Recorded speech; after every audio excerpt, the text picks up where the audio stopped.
देश के सबसे बड़े बैंक घोटाले में ऋषि अग्रवाल का नाम चर्चा में है। कांग्रेस का तो यह भी आरोप है कि ऋषि पीएम मोदी के करीबी हैं। आखिर कौन है ऋषि अग्रवाल और कैसे बैंक घोटाले में है उनकी संलिप्तता, देखिए इस रिपोर्ट में। देश के सबसे बड़े बैंक घोटाले में आया ऋषि अग्रवाल का नाम। कांग्रेस ने बताया पीएम का करीबी। कौन है ऋषि अग्रवाल, क्यों सुलग रहे हैं सवाल। केबीसी न्यूज ने हाल ही में आपको देश के सबसे बड़े बैंकिंग फ्रॉड पर एक स्पेशल रिपोर्ट दिखाई थी। देश के सबसे बड़े बैंक घोटाले को अंजाम देने का आरोप झेल रहे ऋषि अग्रवाल से सीबीआई ने घंटों पूछताछ की। Rishi Agarwal ABG shipyard limited के चेयरमैन हैं। उन पर 28 बैंकों के साथ 22,842 करोड़ रुपए की धोखाधड़ी करने का आरोप है। इस मामले में उनके खिलाफ 7 फरवरी को सीबीआई ने केस दर्ज किया था। ऋषि अग्रवाल मुंबई में रहते हैं। कांग्रेस का आरोप है कि ऋषि अग्रवाल ने प्रधानमंत्री नरेंद्र मोदी से करीबी बढ़ाई हुई है।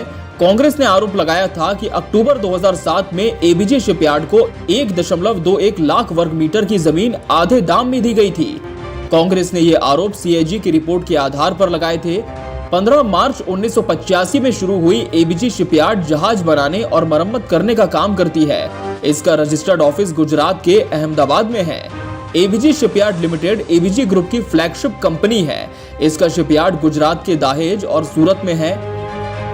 ऋषि अग्रवाल शशि रुइया और रवि रुइया के भांजे हैं। रुइया बंधु एसआर ग्रुप के मालिक हैं। 8 लाख में खरीदी कंपनी बाद में एबीजी शिपयार्ड बनी। 1996 में ऋषि अग्रवाल का जन्म कोडरमा में हुआ था, जो झारखंड में पड़ता है, लेकिन उनका सपना मुंबई आने का था। ऋषि ने अमेरिका की पर्ड्यू यूनिवर्सिटी से ग्रेजुएशन किया। अग्रवाल शिपिंग से जुड़ा बिजनेस करना चाहते थे। उन्होंने आरएस नकारा से मगडाला शिपयार्ड 8 लाख रुपए में खरीद ली। बाद में इसी का नाम एबीजी शिपयार्ड पड़ा। रिपोर्ट के मुताबिक अग्रवाल को पहला ऑर्डर उनके मामा ने ही दिया था। एबीजी शिपयार्ड लिमिटेड देश की सबसे बड़ी निजी शिपयार्ड फर्म रही है।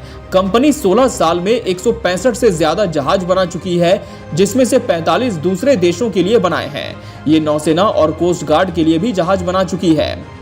कंपनी के सूरत शिपयार्ड में 18,000 डेड वेट टन और दाहेज शिपयार्ड में 1,20,000 डेड वेट टन की क्षमता है। ऋषि अग्रवाल पर क्या लगे हैं आरोप। Rishi Agarwal ABG shipyard company के चेयरमैन और एमडी हैं। ऋषि अग्रवाल पर कारोबार के नाम पर कर्ज लेकर उसका गलत इस्तेमाल करने का आरोप है। सीबीआई के मुताबिक 28 बैंकों से 22,842 करोड़ रुपए का घोटाला करने का आरोप उन पर है। सीबीआई ने ऋषि अग्रवाल के अलावा कंपनी के एमडी संथान मुथुस्वामी और 3 डायरेक्टर अश्विनी कुमार, सुशील कुमार अग्रवाल और रवि विमन नेवेतिया के खिलाफ भी केस दर्ज किया है। सभी आरोपियों के खिलाफ सीबीआई ने आपराधिक साजिश, धोखाधड़ी और आपराधिक विश्वासघात के केस दर्ज किए हैं। किस बैंक की कितनी रकम बकाया। एबीजी शिपयार्ड लिमिटेड पर 28 बैंकों से करीब 23,000 करोड़ रुपए की धोखाधड़ी का आरोप है। इसमें 7,089 करोड़ रुपए ICICI bank, 3,634 crore IDBI bank, 2,925 crore SBI, 1,614 crore bank of Baroda, 1,244 crore PNB और 1,228 करोड़ इंडियन ओवरसीज के बकाया हैं। यानी इन 6 बैंकों के ही 17,734 करोड़ रुपए बकाया हैं। इनके अलावा 22 और बैंकों के 5,108 करोड़ रुपए बकाया हैं।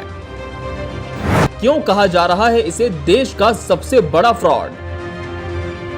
एबीजी शिपयार्ड देश का सबसे बड़ा बैंक फ्रॉड कहा जा रहा है। इसमें 28 बैंकों से 22,842 करोड़ रुपए की धोखाधड़ी करने का आरोप है। नीरव मोदी, जनवरी 2018 में नीरव मोदी का मामला भी सामने आया था। उसमें पंजाब नेशनल बैंक से 13,570 करोड़ रुपए की धोखाधड़ी का केस दर्ज किया गया था। विजय माल्या, जुलाई 2015 में कारोबारी विजय माल्या का मामला सामने आया था। ये घोटाला 9,000 करोड़ रुपए की धोखाधड़ी से जुड़ा था। इसमें 17 बैंकों से धोखाधड़ी हुई थी। अब आप समझ ही चुके होंगे कि बाकी मामलों में इसकी रकम बहुत ज्यादा है और इसी वजह से एबीजी शिपयार्ड को देश का सबसे बड़ा बैंकिंग फ्रॉड कहा जा रहा है। फिलहाल इस पूरे मामले में सीबीआई की जांच जारी है। अब देखना होगा कि आने वाले समय में पूछताछ के साथ इस मामले से जुड़ी और कितनी परतें खुलती जाती है। हर परत का पल पल का अपडेट आपको मिलते रहेगा केबीसी न्यूज पर। तब तक के लिए बने रहिए केबीसी न्यूज के साथ। Bureau report, KBC news.